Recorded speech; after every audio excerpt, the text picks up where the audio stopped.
Hi friends, welcome back to Vira cinema YouTube channel. ఎలా ఉన్నారండి అందరూ? మేమైతే చాలా బాగున్నాం. మీకు ఇంతకుముందు సాయి వైకుంఠ ట్రస్ట్ గురించి వీడియో అప్లోడ్ చేశాను కదండి. అంటే పాత బ్యాచ్ కంప్లీట్ చేసుకొని మళ్ళీ కొత్త బ్యాచ్ స్టార్ట్ అయింది. వాళ్ళకి ఈ వెల్కమ్ పార్టీని ఫ్రెషర్స్ కోసం ఈ ట్రస్ట్ చైర్మన్ అయినటువంటి డాక్టర్ రవికిరణ్ గారి ఆధ్వర్యంలో శిక్షణకు సంబంధించి వారు స్టూడెంట్స్తో ఈ విధంగా వివరించారు. 150 ఒక మైల్ స్టోన్ లాగా చూస్తాం ప్రతి దాంట్లో. మీ 10th బ్యాచ్ కూడా ఒక మైల్ స్టోన్ లాగా ఉండాలనుకో, టెక్నిక్లో కానీ థింగ్స్లో కానీ ఇది నేర్చుకున్న తర్వాత మీరు లైఫ్లో సెటిల్ అయ్యే విధానం కానీ అది ఇంకా అంటే ఓన్లీ కోరుకోవడం కాదు, ఐ డిమాండ్. సో మీకు అందరికీ తెలుసు అనుకుంటా, రెగ్యులర్ అటెండెన్స్ ఫీజు ఖచ్చితంగా ఉండాలి. అంటే 1:10% మీద మిమ్మల్ని చాయిస్ చేయడం జరిగింది. అంటే 10 మంది అప్లై చేసుకుంటే ఒక్కరిని చాయిస్ చేసి, అంటే 9 మందిని కాదని మిమ్మల్ని తీసుకున్నప్పుడు ఆ బాధ్యతగా మీరు ఉండడం మీరు నేర్చుకోవాలి.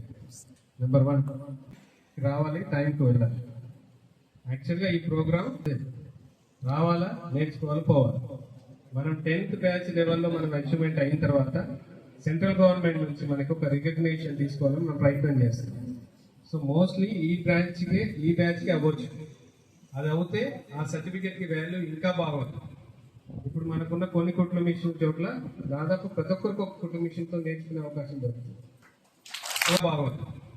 ఇప్పుడు మనకున్న కొన్ని కుట్ల మిషన్ చోట్ల దాదాపు ప్రతి ఒక్కరికి ఒక కుట్ల మిషన్తో నేర్చుకునే అవకాశం దొరుకుతుంది.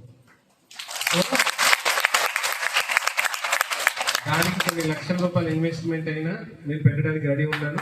ఏంటంటే మీరు బాగా నేర్చుకోగలుగుతారని ఒక ఆశతో. పోలికల విషయంలో కూడా అలాగే ఉంటుంది. అదొకటి. బ్యూటిషియన్ కోర్సెస్ కూడా చాలా మటుకు మన 4th బ్యాచ్ వాళ్ళు కూడా పర్ఫెక్ట్గా నేర్చుకుంటారని ఆశిస్తున్నాను. అలాగే మీకు టైం ఉంటే ఉలెన్ స్టిచ్చింగ్ మేడం దగ్గర కానీ దగ్గర కూడా మీరు నేర్చుకోవడం మొదలెట్టారు. మన సర్టిఫికేషన్ ప్రోగ్రామ్లో మీకు ఆల్రెడీ వీళ్ళు ఎక్స్ప్లెయిన్ చేసి ఉంటారు టీచర్స్. ఎగ్జామ్స్ ఉంటాయి, థియరీ ఉంటుంది. విన్నారు కదండి. వృత్తి నైపుణ్య శిక్షణను సద్వినియోగం చేసుకొని మహిళలు ఆర్థికంగా ఎదగాలని వారి మాటల్లో వారి ముఖ్య ఉద్దేశంగా చెప్పారండి. స్టూడెంట్ డ్యాన్స్ పర్ఫార్మెన్స్ చూసేయండి.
చూసారు కదండి. ఫ్రెషర్స్ని వీళ్ళకు 3 నెలల తర్వాత మళ్ళీ ఎగ్జామ్స్ కండక్ట్ చేస్తారండి. ఎగ్జామ్లో క్వాలిఫై అయిన వాళ్ళకి సర్టిఫికేట్ ఇవ్వబడుతుందండి. ఓకే అండి, నా వీడియో మీకు నచ్చినట్లయితే ప్లీజ్ అండి like, share, subscribe to my channel. Thank you అండి. Thank you for watching.